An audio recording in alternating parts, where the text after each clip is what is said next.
Platform क्रमांक 2 वर आलेली लोकल 4:08 मुंबई छत्रपती शिवाजी महाराज टर्मिनसला जाणारी जलद लोकल आहे. ही लोकल ठाण्यापर्यंत सर्व स्थानकांवर थांबेल. पुढे बुलेट घाटकोपर कुर्ला दादर भायखला या स्थानकांवर थांबेल. प्लॅटफॉर्म क्रमांक 2 वर आलेली लोकल 4:08 मुंबई छत्रपती शिवाजी महाराज टर्मिनस जाने वाली तेज लोकल है.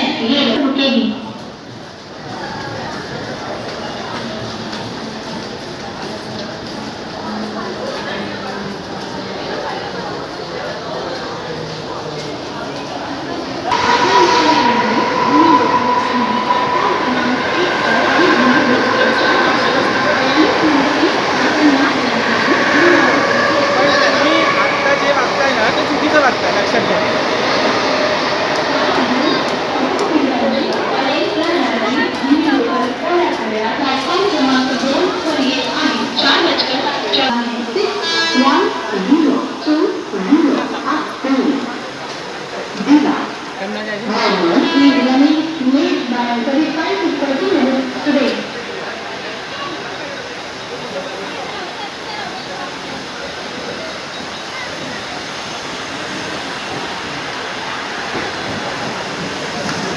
प्लॅटफॉर्म क्रमांक 1 वर आलेली लोकल 4:43 कल्याणला जाणारी ही लोकल आहे. प्लॅटफॉर्म क्रमांक 1 वर आलेली लोकल 4:46 कल्याण जाणारी